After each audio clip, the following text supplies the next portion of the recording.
இந்த பாடல் நாம் எப்பொழுதுமே ஆராதனையிலே பாடுகிற பாடல். கர்த்தருடைய சத்தம் வல்லமை உள்ளது. அது பெரிய பெரிய மரங்களையும் எல்லாவற்றையும் அசைக்கும், முறிக்கும், என் வனாந்தரத்தை பிழக்கும் என்பதான ஒரு பாடலின் ஒரு கவியை நாம் ஜபத்தோடு பாடி இந்த செய்திக்குள்ளாக கடந்து செல்வோம். கர்த்தரின் சத்தம் வல்லமை உள்ளது, கர்த்தரின் சத்தம் மகத்துவம் உள்ளது. தண்ணீமே ஜல பிரவாகமே கர்த்தர் முழங்குகின்றார். அல்லேலூயா. கர்த்தரின் சத்தம் வல்லமை உள்ளது. கேதூர் மரங்களையோ ஜீவனோரின் மரங்களையும் கர்த்தரின் வலிய சத்தம் கோரமாக ஒலிக்கின்றது. சேனையின் அதிபர் நமது முன்னிலே ஜெயவீரனாக செல்கிறார். கர்த்தரின் சத்தம் வல்லமை உள்ளது, கர்த்தரின் சத்தம் மகத்துவம் உள்ளது. இரக்கத் தண்ணீரே ஜல பிரவாகமே கர்த்தர் முழங்குகின்றார். அல்லேலூயா. கர்த்தரின் சத்தம் வல்லமை உள்ளது. ஜெபிப்போம். நல்ல ஆண்டவரே, நாங்கள் இந்த நாளிலும் கூட ஜீவனோடு சுகத்தோடு உடைய கிருபையிலே வளர்ந்து மட்டுமாக பாதுகாத்து இந்த ஆலயத்திலே கொண்டு வந்து சேர்த்த உடைய கிருபைக்காக நன்றி செலுத்துகிறோம்ப்பா. ஆண்டவரே, இது உம்முடைய நேரம், நீர் பேசும் நாங்கள் கேட்கிறோம். இயேசுவின் நாமத்தில் வேண்டுகிறோம் தகப்பனே. ஆமென். இந்த நாளிலே நாம் செய்திக்கு போகிற வேத பகுதி மத்தேயுவிலே ஏற்கனவே வாசிக்க கேட்டோம். 27ஆம் அதிகாரத்திலிருந்து நாம் பார்த்தோம். 27ஆம் அதிகாரத்தில் 69ஆம் வசனம் முதல் 26ஆம் அதிகாரத்தில் 69 முதல் 75 வரை. Today's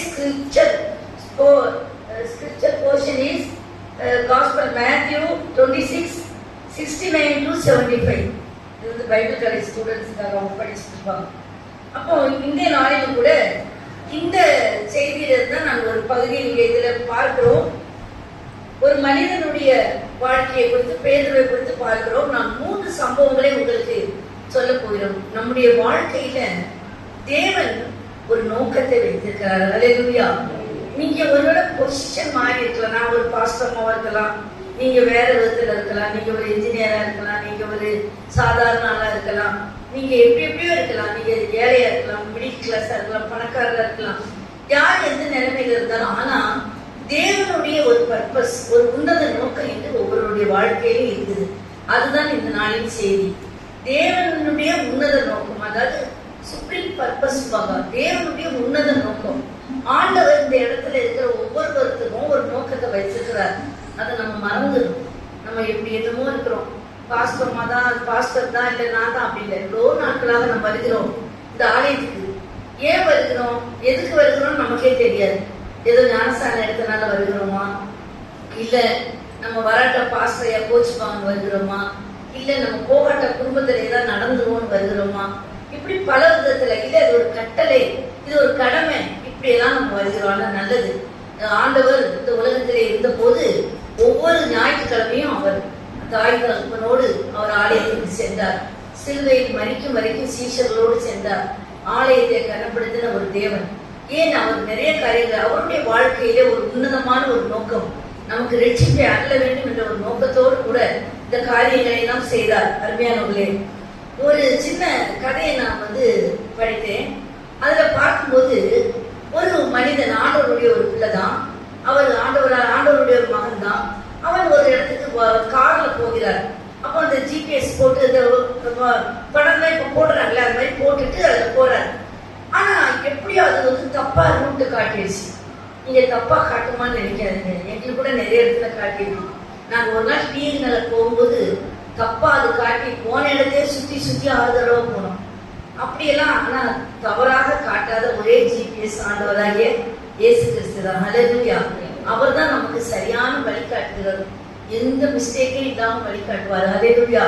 அப்ப இந்த மனிதன் ஜிபிஎஸ் போட்டு நல்ல ஒரு உயர்ந்த பழைய கார்ல இல்லை, நல்லா அவர் ஓட்டிட்டு போனார். திடீர்னு பார்த்தா வழி தவறி எங்கேயோ போயிட்டாரு. ஒரு காடு மாதிரி இருக்கு.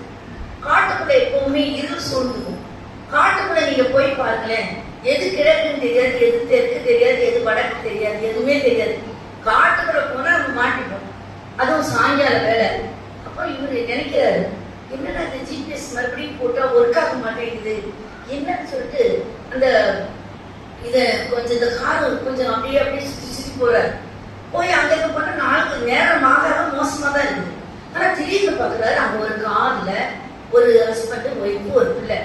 அவங்க வந்து அந்த காரை விட்டு இறங்கி ஏதோ டயர் சரியில்லை ஏதோ பண்ணிட்டு இருக்காங்க. அவங்களுடைய முகத்துல வந்து ஒரு பீதி இருக்குது, ஒரு பயம் இருக்குது. அப்ப இவங்க வந்த உடனே, ஐயா ரொம்ப நன்றி ஐயா, நாங்க வந்து தவறி வந்துட்டோம் அந்த காட்டுக்கு, நாங்களும் வழி தவறி தான் வந்துட்டோம். ஆனா நீ எங்களுக்கு எனக்கு வழி தெரியும், ஆனா தவறி வரல, எங்களுக்கு இந்த வழியா நாங்க போக வழி தெரியும். ஆனா எங்களுக்கு டயர் பஞ்சர் ஆகி இப்போ கார் மூவ் ஆக மாட்டேங்குது, எந்த வித பயனும் இல்லை, என்ன ரிப்பேர்னு தெரியல, நேரம் ஆக ஆக மிருகங்களுடைய சத்தம் கேட்குது, இது ஒரு பயங்கரமான காடு, ஏதாவது ஆயிடும் அப்படின்னு சொல்லி அவங்க ஒரு பயங்கரந்த ஒரு இதுல சொல்றாங்க. அப்போ அவர் சொல்றாரு, இல்ல இல்ல கவலைப்படாதீங்க, ஏன்ட்டு அதுக்குள்ள எல்லா உபகரணங்களும் என் கார்ல இருக்குன்னு சொல்லி அவர் இறங்கி அந்த காரை சரி பண்ணி எல்லாரும் செய்து அவங்களுக்கு அந்த வழி தெரியும், அவங்கள ஃபாலோ பண்ணி இவரு வந்துட்டாரு, சிட்டி டவுனுக்குள்ள வந்துட்டாரு. அல்லேலூயா. இதை ஏன் சொல்றேன்னு சொன்னா, அப்போ அவர் நினைச்சாங்க, ஆண்டவர் ஏன் என்னுடைய அந்த ஜிபிஎஸ் தப்பு பண்ண மாற வைத்து இந்த இடத்துக்கு கொண்டு போனார்னா அதுல ஒரு நோக்கம் இருக்குது. என்ன நோக்கம்? இந்த ஒரு அவங்க வந்து ஆண்டவருடைய பிள்ளைங்க, அவங்க ஒரு ஆண்டவருடைய பிள்ளை, இவரும் ஆண்டவருடைய பிள்ளை தான். அப்ப அவங்க அந்த காட்டுல ஆபத்துல இருக்கிறாங்க, அவங்களுக்கு உதவி செய்யும்படியாக ஒரு ஒரு நோக்கம், அது ஒரு நோக்கம், உன்னத நோக்கம். அப்போ அவர் சொன்னாராம், அந்த ஆள்கிட்டே சொன்னாராம், சிட்டியில வந்த உடனே, இது வந்து கடவுளுடைய பர்பஸ் தாமா, எனக்கு ஏன் இப்படி நடந்துச்சு, ஏன் என் ஜிபிஎஸ் தப்பா காட்டாது, நல்ல விலை உயர்ந்த காரு, நல்ல பொருள் தானே, ஏன் அப்படின்னு யோசித்தேன். ஆனா நீங்களும் தேவனுடைய பிள்ளை, நானும் தேவனுடைய பிள்ளை, கடவுள் இதை வந்து ஒரு பர்பஸ்க்காக ஒரு நோக்கத்திற்காக இதை செய்திருக்கிறான்னு சொன்னாரா. அல்லேலூயா. இந்த கதையில இருந்து நம்ம என்ன தெரியும்னு சொன்னா, நம்ம எல்லாருடைய வாழ்க்கையிலும் எது நடந்தாலும் கேள்வி கேட்கக்கூடாது. ஆண்டவரே தேங்க்யூ லார்ட், நன்றி சுவாமி, இதை சரிப்படுத்தும், இதை செய்யும். என்னன்னு சொன்னா வசனம் நிறைய இருக்கு, அதன் அந்த காலத்துல நேர்த்தியா செய்யற தேவன். நான் கூட நிறைய காரியங்களுக்கு ஜெபம் பண்ணுவேன், நடக்காத மாதிரி இருக்கும், ஆனா கரெக்டா அந்த டைம்ல ஆன் டைம் அந்த டைம்ல தான் நடக்கும். ஆண்டவர் வந்து மிகவும் நல்லவர், அதை நீங்க புரிஞ்சுக்கணும். கர்த்தர் நல்லவருங்கிறத நீங்க ஒவ்வொரு நாளும் ஒரு தடவை சொல்லணும். அல்லேலூயா. அப்போ ஆனா இப்ப நீங்கெல்லாம் இந்த சபையில வந்திருக்கிறீங்கன்னு சொன்னா ஒரு பர்பஸோட தான் உங்களை கொண்டு வந்திருக்காரு, ஏதோ எதுக்கோ வந்தோம்னு நினைக்காதீங்க. 3 காரியங்களை நான் திருப்பி இது ஆண்டவர் எனக்கு சொன்ன காரியம் தான். இங்க வந்து மத்தேயு 26ஆம் அதிகாரத்துல 75ஆம் வசனத்துல படிக்க வேண்டாம், பேதுரு மனக்கசந்து அழுதான். அப்போ முதலாவதாக ஆண்டவர் உங்களை எதுக்கு இந்த ஆலயத்துல கொண்டு வந்திருக்காருன்னா, முதலில் ஒரு வாழ்க்கை என்னவென்று சொன்னால் மனம் திருந்திய வாழ்க்கை. நம்ம மனம் திருந்தி இருக்கிறோமா? நீங்க கேட்டா, நான் பாஸ்டர் சொல்வாரு, நான் வந்து டிசம்பர் மாதம் 7ஆம் தேதி ரெஜிஸ்டர் பாரு, எனக்கு வந்து டேட் தெரியாது. நான் சொன்னேன் என்னுடைய 22, 23 சரியா வயசு கூட தெரியல, அந்த வயசுல நான் ரட்சிக்கப்பட்டேன் அப்படின்னு மனம் திருந்தினேன். கரெக்டு தான், மனம் திருந்தினேன். இப்போ எப்படி இருக்கிறீங்க? மனம் தெரிந்த சபைக்கு வரும், மனம் தெரிந்திய வாழ்க்கை. அப்ப இந்த பேதுருவை எடுத்துக்கிட்டேன்னு சொன்னா, இந்த பேதுரு வந்து மனம் திருந்தினவன். அவன் மீன் பிடித்து கொண்டு இருந்தவனா ஆண்டவர் அதெல்லாம் விட்டுட்டு என் பின்னால வாப்பா, மனுஷனை பிடிக்கிறவங்களா இருக்குமேன்னு சொன்னார். ஆனா அவன் பார்த்து நல்லா இருந்தான், துருதுருப்பா இருப்பான். முந்திரி கொட்டையிலே பேர் கொடுப்பாங்க, எல்லாத்தையும் உற்சாகமா செய்வான், ரொம்ப ஆண்டவருக்காக வைராக்கியம் எல்லாம் செய்தவன் தான். ஆனா கடைசி நேரத்துல ஆண்டவர் சிலுவையில அறையப்பட கொண்டு போகும்போது 3 தடவை மறுதளிக்கிறான், சபிக்கிறான், பொய் சொல்லுகிறான். உங்களுக்கு அந்த கதை தெரியும். நீங்க அவன் கூட இருந்தவன் தானே? இல்ல இல்ல ஐயா, அவன் யாரு, அந்த பையன் யாரா, எனக்கு என்ன, அவருக்கு எனக்கு சம்மந்தமே கிடையாதுங்கிறான். ஆனா ஒரு வேலைக்காரி சொல்லுது, இல்ல இல்ல நீ அவன் கூட இருந்தது நான் பார்த்தேன், அப்படி ஏசுக்கூடாது. அப்பமா அவர் என்ன சொல்லுகிறாரு, அவன் நாசமா போவான், சபிக்கிறான், நாசமா போவான், அவனுக்கு எனக்கு நான் இந்த ஊரை கெடுக்க வந்தேன், இப்படி எல்லாம் பேசி அப்ப விட்டுருவாங்க தானே அப்படின்னு சொல்லி விட்டுறாங்க. ஆனா சேவல் கூடின போது மனம் கசந்து அழுதான. அருமையானவர்களே, ஆண்டவர் இந்த வேலையில என்ன சொல்றாரு சொன்னா, நம்ம எத்தனை வாரம் இந்த சபைக்கு வந்துடுறோம், நான் எத்தனை வாரம் இந்த பிரசங்கம் பண்ணியிருக்கிறேன், எனக்கு சொன்ன காரியங்கள் உங்களுக்கு மட்டும் இல்லை, நான் ஒன்றும் ரொம்ப கரெக்ட் இல்லை, நிறைய காரியங்களை நான் மனம் திரும்பாம இருந்ததை கண்டு கொண்டேன். மனம் திரும்பணும். சின்ன சின்ன காரியங்கள்ல இருந்து, பெரிய காரியங்கள்ல இருந்து நம்ம மனம் திரும்பி இருக்குமா? அதுதான் இன்னைக்கு தேவை.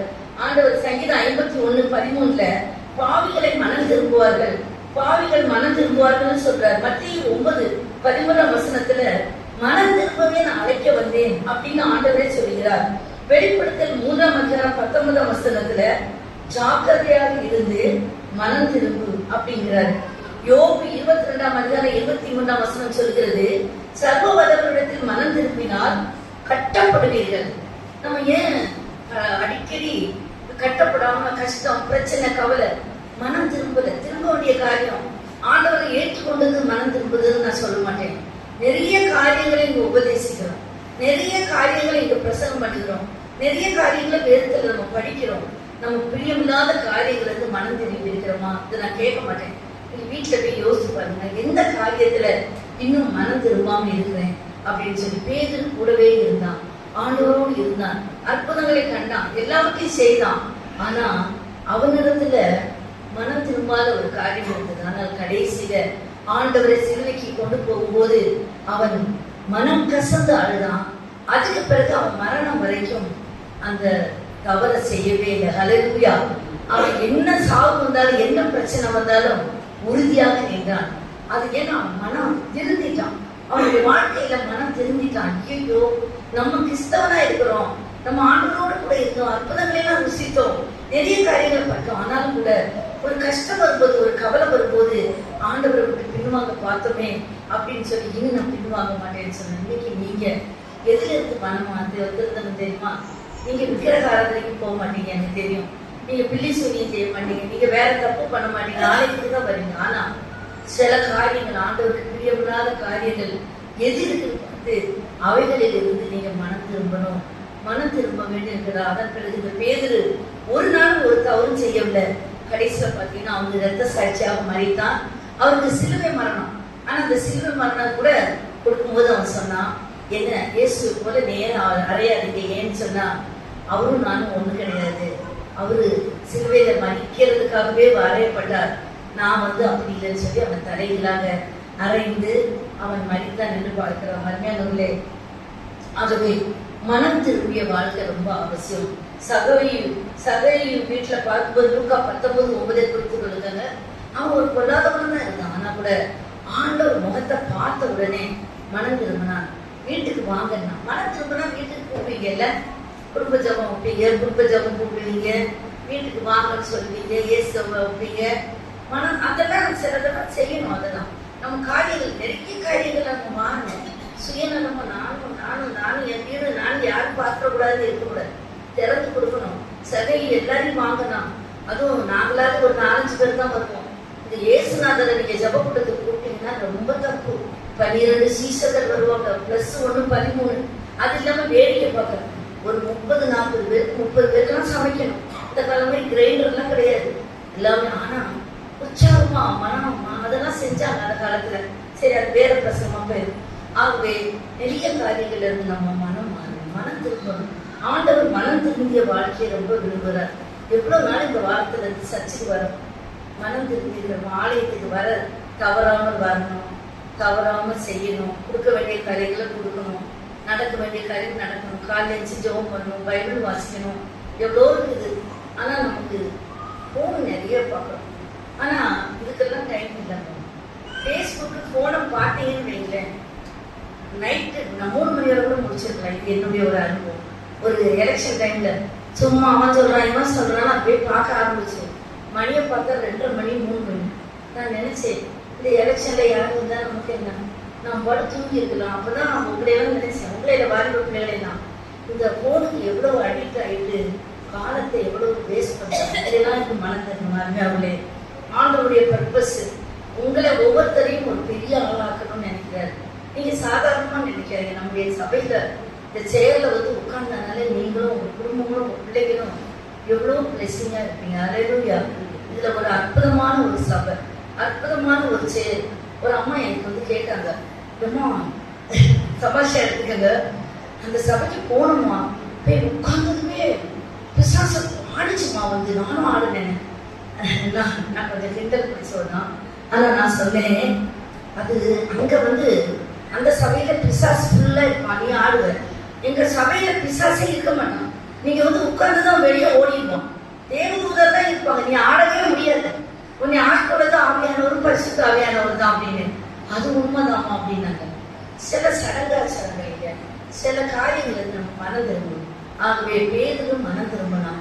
அதன் பிறகு அவன் தவறு பண்ணவே, அவன் வாழ்க்கை முழுதும் நம்ம அப்படி இருக்க முடியாது. ஆனால் கூட ஆண்டவரை நான் விட வேண்டிய காரியங்கள், செய்ய வேண்டிய காரியங்கள், சொல்ல வேண்டிய காரியங்கள், நான் எல்லா காரியங்களையும் நான் இப்படிதான் இருப்பேன்னு சொல்லி அந்த நோக்கத்துக்காக தான் உண்மையை என்ன அழைத்திருக்கிறார்.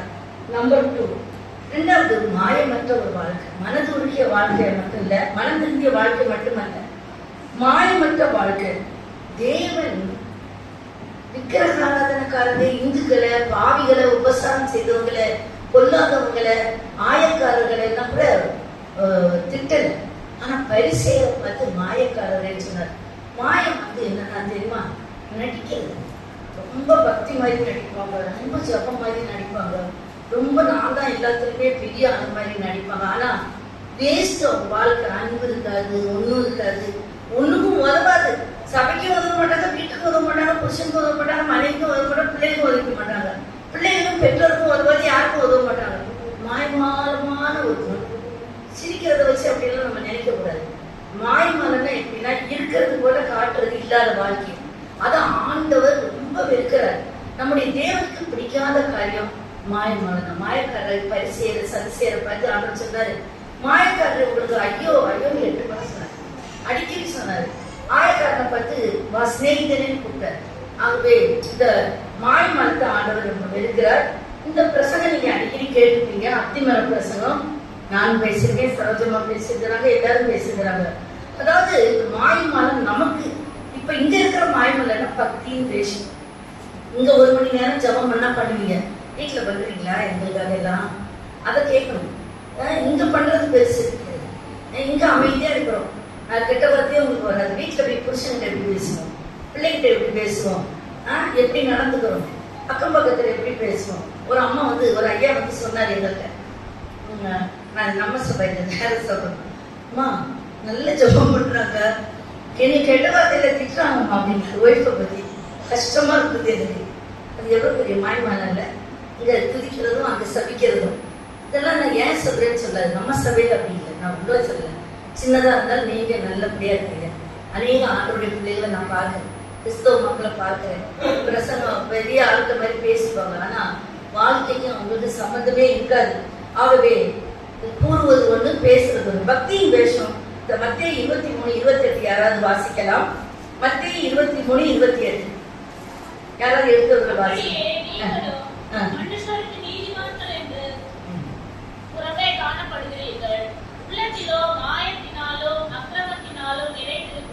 உள்ளத்திலோ மாயத்தினாலும் நிறைஞ்சிருக்கணும். வெளியே இப்ப என்ன பார்த்தா பாஸ்டமா எப்படின்னு நீங்க கெட்டவன்னு சொல்லவே முடியாது. நீங்க எனக்கு நல்ல பாடுவாங்க, நல்ல பிரசங்கம் பண்ணுவாங்க, நல்லவங்க, சிரிப்பாங்க, அன்பன்.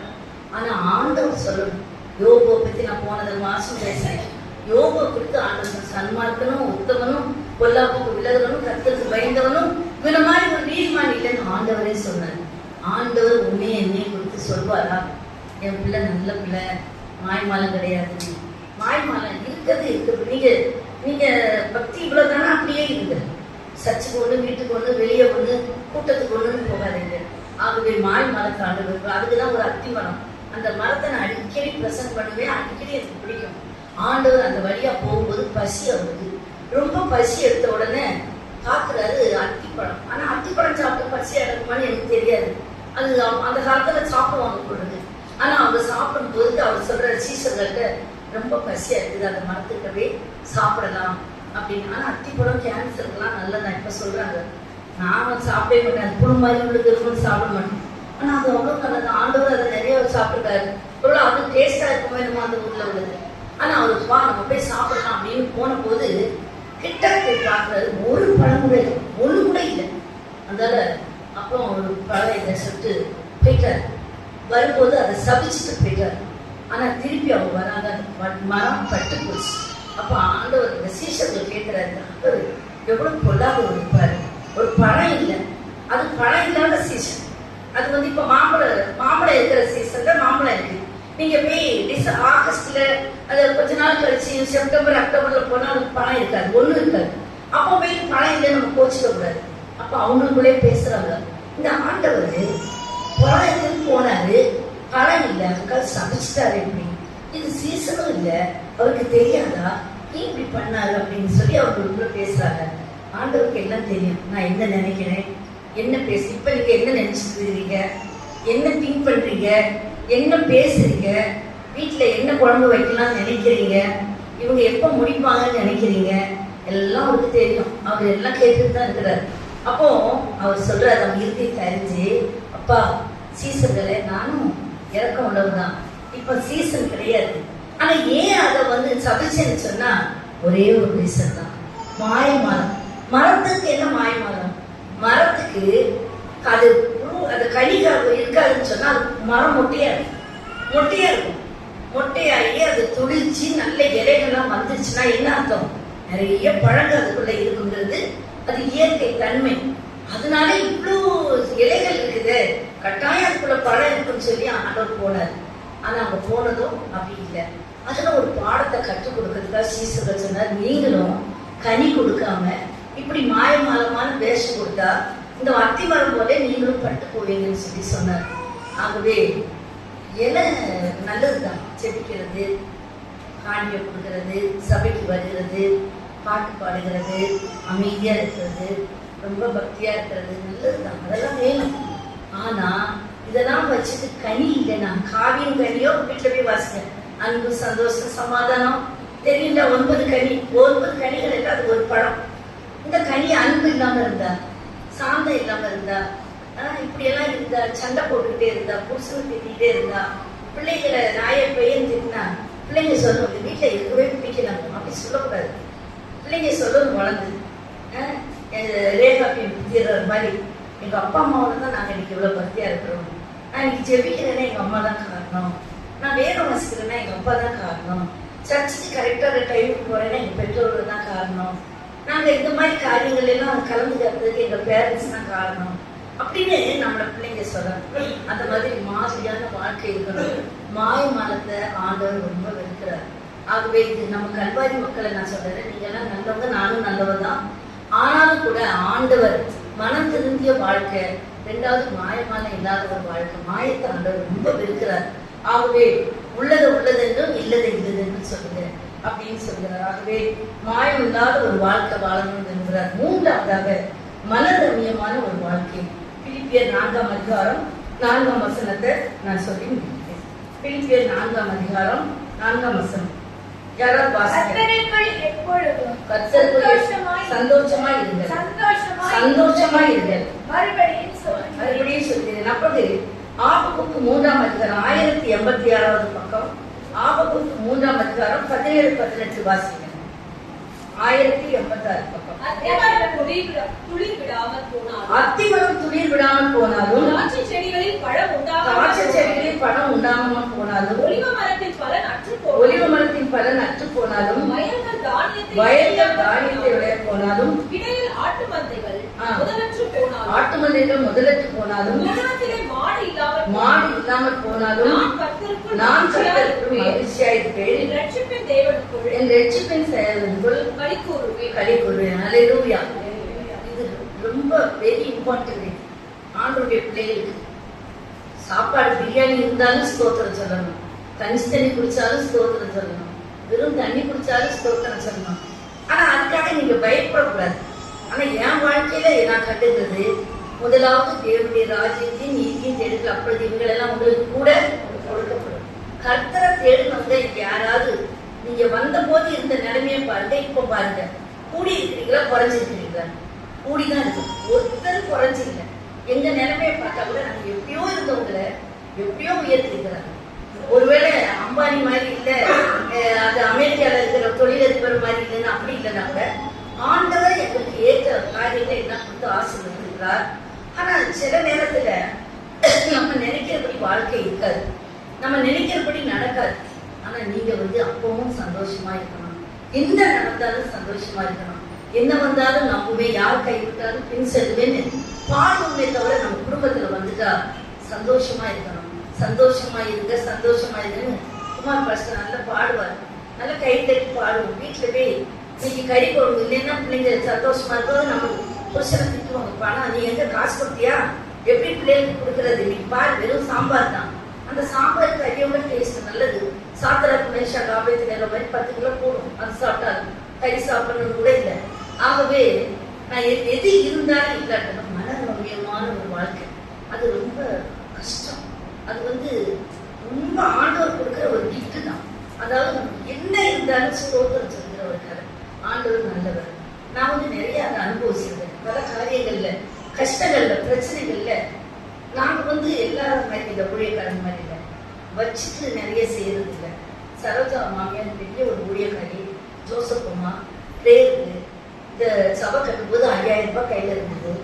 நாங்க போய் சொன்னோம், சர்ச்சு கட்டிட்டே தம்பி, பரமானந்தம் சர்ச்சு கட்டிட்டே இல்லப்பா, எங்ககிட்ட கையில 5000 ரூபாய் தான் இருக்கு, இதை எவ்வளவு பெரிய சர்ச்சு கட்டணும், ஆனா இந்த குழந்தைல அம்மா தொடங்கக்கூடாது, எல்லாரும் பணம் வச்சுட்டு கட்டுறாங்க, நாங்க அதுதான் எங்க கமிட்டி மெம்பர்ஸ் தான் சொல்றாங்க அப்படின்னாங்க. அந்த அம்மா சொன்னாங்க, தம்பி பரமானந்தம் அது உண்மையான ஊழியம் இல்லை, வெறும் கையில முளம் போடுறதுதான் ஊழியம். அல்லேலூயா. 5000 வச்சுட்டு ஆண்டவர் கரத்துல வச்சுட்டு ஜெபம் பண்ணு, இது போதும், 5000 போதும்னு சொல்லி கர்த்தர் கட்டுவார். அல்லேலூயா. கர்த்தர் பெரிய காரியங்களை செய்தார். நிறைய சாட்சி சொல்லலாம். நாங்க இருக்கிறத வச்சு மனரம்யமா இருக்கிறதுக்கு ஆண்டவர் கொஞ்சம் கஷ்டம் தான். சில நேரம் நான் குழம்பியது உண்டு, குழம்புவேன். ஆனா அப்புறம் நினைப்பேன், சரி ஆண்டவர் மட்டும் எவ்வளவு நடத்திட்டு வராரு, அப்பப்போ அதனதன் வேலையை எவ்வளவு அதிசயமா அர்த்தங்கள்லாம் நடத்திட்டே வராது. நம்ம ஏன் இப்படி போறது, ஆபத்துக்கு சொல்றது ஒண்ணுமே எங்க வீட்டுல நடக்குது. ஆடு இல்லாம போல, மாடு இல்லாம போல, தொழுவதில் முதலுக்கு போல, சேர்த்து போல, யோகமே அப்படியெல்லாம் நமக்கு ஒண்ணும் நடக்கல. அப்படியே நடந்தா நம்ம வரவே மாட்டோம் சர்ச்சைக்கு, வீட்லயே இருந்துட்டோம். ஆனா அப்படியெல்லாம் ஒண்ணும் நடக்கல, எல்லாம் நல்லதான் நடக்குது. கொஞ்சம் குறையும். அதுக்கே நம்ம என்ன செய்யறோம், என்ன இப்படி நடந்துச்சு, எனக்கு மட்டும் ஏன் இப்படி இல்லை, பக்கத்து சீட்ல அவளுக்கு நல்லா இருக்கு, இவளுக்கு நல்லா இருக்கு, அவளுக்கு ஏன் வரல, இவளுக்கு ஏன் வரல, இப்படி நம்ம நினைக்கிறோம். அதனால நம்ம எவ்வளவு ஆசீர்வதிக்கப்படுறது தெரியுமா. ஜிஹெச்ல எங்க ஜீதாவை கடைசியா போனப்போ நான் பார்க்க வரலான்னு கேட்டபோது ஜோசப்பும் அருணும் எங்கள்கிட்ட சொல்றது, ஐயோ பாஸ்டர் வந்துடாதீங்க, நீங்க அங்க உள்ள பேஷண்ட் எல்லாம் பார்த்தீங்கன்னா நீங்க அதோட அப்செட் ஆயிருப்பீங்க அப்படின்னாங்க. எவ்வளவு மக்கள் ஆஸ்பத்திரிகள்ல, எவ்வளவு ஆக்சிடென்ட்ல இன்னைக்கு அவ சொன்னா, கௌசல்யா ஆண்டவர் கிருபையா காப்பாத்தினாரு. நம்ம இன்னைக்கு நிக்கிறதே ஆண்டவருடைய கிருபை.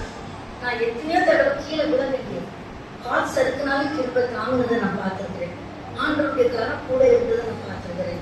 எவ்வளவு காரியங்களா, கைக்குல போகும்போது, கத்துல போகும்போது, ஆக்சிடென்ட்ல எவ்வளவு காரியம். ஆண்டவர் ரொம்ப நல்லது. நமக்கு எவ்வளவு தந்திருக்கிறாரு. நம்ம சாப்பிட்றோமே, நம்ம கஞ்சியும் கூட ஏதோ குடிக்கிறத நல்லா சாப்பிட்றோமே, அதுக்கே நம்ம தேங்க்ஸ் சொல்லணும். நம்முடைய உறுப்புகளுக்காக தேங்க்ஸ் சொல்லணும், தூக்கத்துக்காக தேங்க்ஸ் சொல்லணும், நல்ல சின்ன வீடோ என்னமோ நமக்கு வச்சிருக்கிறதுக்காக தேங்க்ஸ் சொல்லணும். மனரம்யமா இருந்தா சந்தோஷமாவும் வாழ்வோம், மோச்சமும் போவோம். அல்லேலூயா.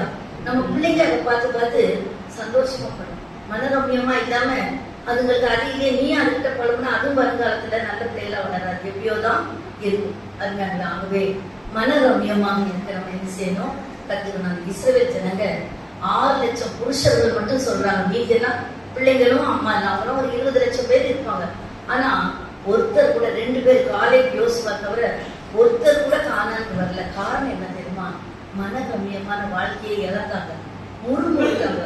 எப்பவாது அங்க இருந்து கஷ்டம்பாங்க, ஜெபிச்சுட்டு வந்திருக்காங்க, வந்த பிறகு மண்ணா வேணும் நாங்க கொடுத்தோம், அப்புறம் இறைச்சி வாங்குறாங்க, அப்புறம் அது இல்லைங்கிறாங்க, அப்புறம் இது இல்லைங்கிறாங்க.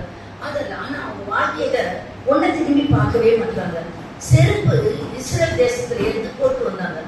அது 10 வயசு ஆகும்போது, 40 வயசு ஆகும்போது, 60 வயசு ஆகும்போது அந்த செருப்பு என்ன பண்ணுது, வளர்ந்துருக்கு. அப்படியே அந்த செருப்புக்கான ஒருத்தனும் இல்லை. நம்ம ஒரு வருஷத்துக்கு எத்தனை செருப்பு வாங்குறோம் அப்படிதானே, நீங்க தெரியும். நான் ஒரு 1 வாங்குவேன், அப்படி ஒரு வருஷத்துக்கு என்ன சின்ன கொஞ்சம். ஆனா நிறைய பிள்ளைங்க எல்லாம் பாத்தீங்கன்னா நிறைய வாங்குவாங்க. அப்போ அவங்க வாங்கவே இல்லை அத்தனை வருஷம். அந்த செருப்பு வாங்குற துணிங்க டெய்லர் இல்லை, அவங்க போடுற துணிகளே கரெக்டா வளர்ந்து அதெல்லாம் நடக்குது. ஆனா அதெல்லாம் தெரியல. இறைச்சி இல்லை, மண்ணா இல்லை, பன்னி இல்லை, அது இல்லை, சாப்பாடு இல்லை, தண்ணி இல்லை, கசக்குது, இப்படி ஒன்னொன்னா சொல்லி மனரம்யம் இல்லாம முறுமுறுத்து அதுல அப்பப்ப பின்னால பார்த்துக்கோங்க. எங்களுக்கு நல்லா இருந்துச்சு, இந்துலா இருக்கும்போதே நல்லா இருந்தப்போ இந்துமே போவோம், யாராவது எனக்கு சொன்ன போவோம், கிறிஸ்டின் இந்து அவர்களை பார்த்தா அப்படி சொல்லக்கூடாது. உண்மையான ஆண்டவர்களை கிறிஸ்டியனா இருந்து இந்துக்கு போகவே போகாது. ஹல்லேலூயா. அது சும்மா வந்திருப்பாங்க, ஏதோ ஒரு காரணத்துக்காக நம்ம கிறிஸ்டியனுக்கு வந்திருப்பாங்க. அவங்க ஒரு காலத்துல நினைச்சுக்க மாட்டாங்க. அதுக்கு ஒரு கதையை சொல்லிட்டு முடிச்சிடுறேன். அதாவது ஒரு கொக்கு, ஒரு காக்கா, கொக்கு கூட்டத்துல நல்ல சாப்பாடு கிடைச்சுதான். இந்த காக்காயை ஒரு பார்த்துதான், சாப்பாடு சரியா இல்லை, ஒண்ணும் இல்லை, நம்ம அந்த கூட்டத்துல போனா நல்ல சாப்பாடு கிடைக்கும் அப்படின்னு சொல்லிட்டு ஒருத்தர் போச்சு. அந்த கூட்டத்துல கருப்பா இருந்தா நீங்க விரட்டி விட்டுருவாங்க, பாபா நான் பெயிண்ட் அடிச்சு விடுறேன், பெயிண்ட் அடிச்சு விட்டு நல்ல பெயிண்ட் எல்லாம் அடிச்சு அந்த கொக்கு எல்லாம் காக்கா மாதிரி. அது காக்காங்க கொஞ்சம் பாவம் தான், கொஞ்சம் இன்னசென்ட் தான். அது கொக்கை சேர்த்துட்டு அது என்ன பண்ணிச்சு, கூவாம இருக்குது, சாமர்த்தியமா இருக்குது. குவிக்க காக்கான்னு கூப்பினா தெரிஞ்சிடும், ரொம்ப சாமர்த்தியமா நடிச்சுட்டே இருக்குது, நல்லா சாப்பிட்டு போகுது வருது. ஆனா ஒரு நாள் என்ன படிச்சு, அந்த கழுகு மேல இருந்து எலிய கொண்டு சேர்த்து அந்த எலிய போட்டுருச்சு.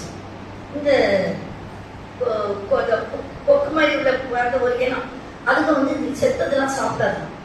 இந்த காக்கா தவறி போய் என்ன பண்ணுச்சு, ஓடி போய் அதை கொத்தி காக்காவை சாப்பிட ஆரம்பிச்சுதான். அப்பதான் இதுக்கு தெரிஞ்சுதான், இது நம்ம இனம் இல்லை, இது வேற என்னமோன்னு சொல்லி மழையும் வேற போயிருச்சான். மழையில கொஞ்சம் கொஞ்சமா வெள்ளை போய் கருப்பு தெரியுதான், அடிச்சு வரட்டி போயிடுச்சான். அப்படி கிறிஸ்தவங்களா ஆகிறவங்க எதுக்காவது பணத்துக்காக, கல்யாணத்துக்காக, படிப்புக்காக, வேலைக்காக, சலுகைக்காக, ஏதோ ஒரு காரணத்துக்காக நீங்க வந்தான்னா அவங்க கடைசி வரை மாறவே மாட்டாங்க. ஆனா நீங்க அப்படி இல்லை. நம்ம சபையில உண்மையாகவே மனம் திரும்பி ஆண்டவரை ஏற்றுக்கொண்டு வந்திருக்கோம். நமக்கு நம்ம பெர்ஃபெக்டா இருக்கும் நான் சொல்லல, தவறுகள்லாம் இருக்கும்.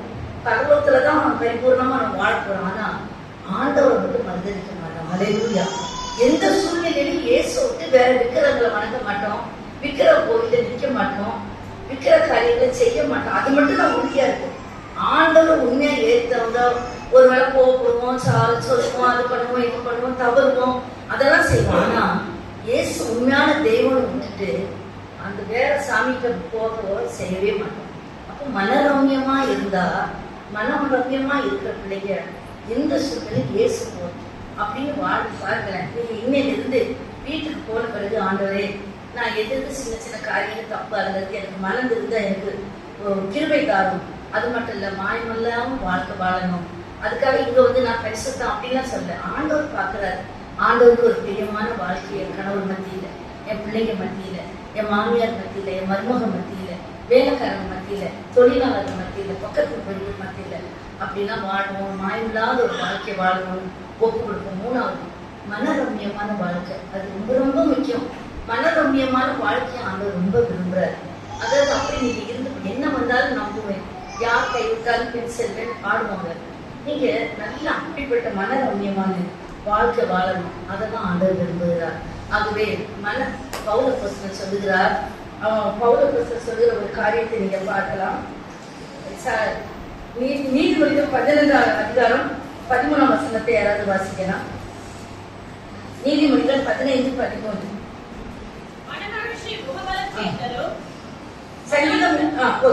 சங்கீதம் 37:11 வாசிங்க.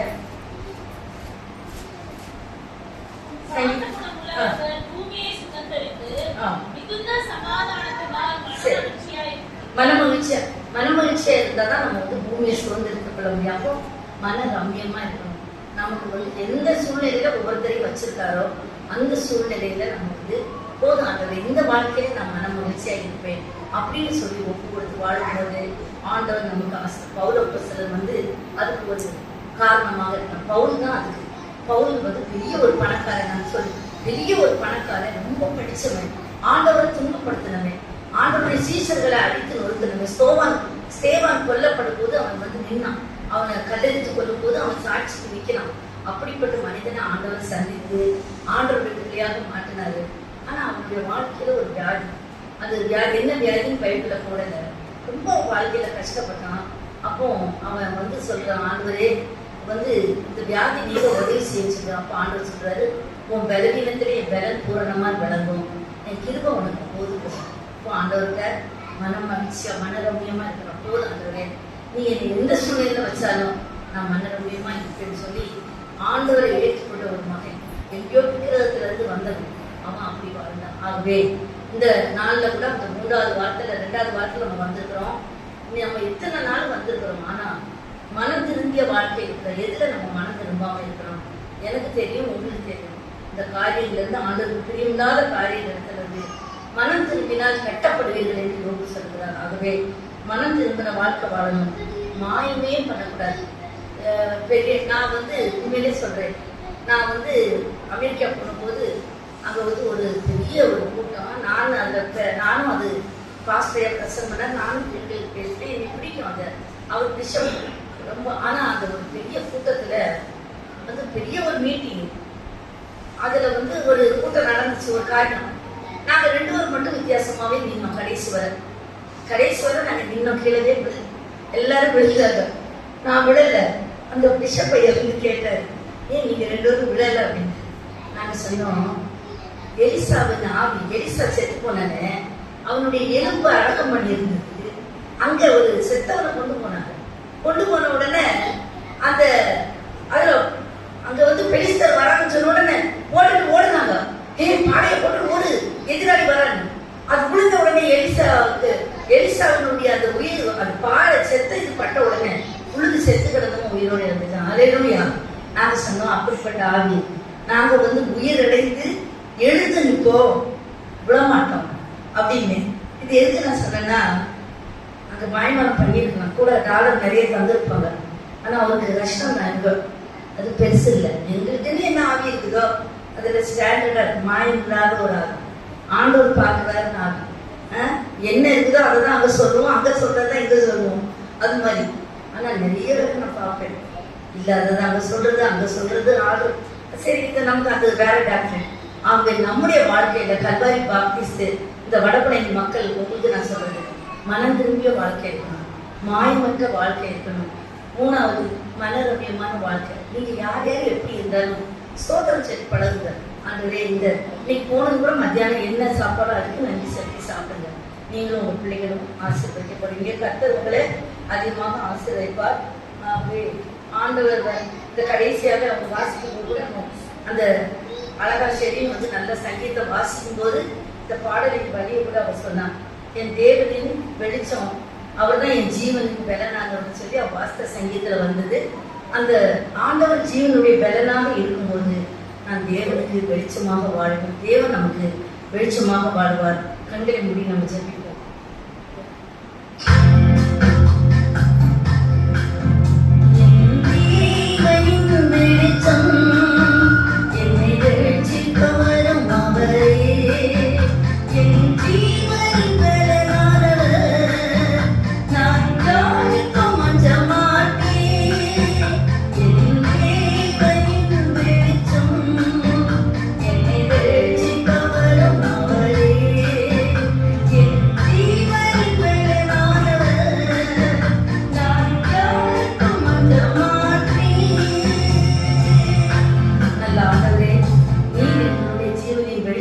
பலனாக இருக்கும். எங்க அருமையான கல்வாரி மக்களை ஆசீர்வதிங்க சுவாமி. ஆண்டவரே, இந்த மக்கள் வாழ்க்கை முழுவதும் மனம் திரும்பிய மக்களாக, மாயமில்லாத வாழ்க்கை வாழ்கிற மக்களாக, மனரமியமான வாழ்க்கை வாழ்கிறாக மருந்து உம்முடைய உன்னத நோக்கத்தை நிறைவேற்றுகிற மக்களாக நானும் இவர்களும் வாழ எங்களுக்கு உதவிதார். இயேசுவின் நாமத்தில் வேண்டுகிறோம்.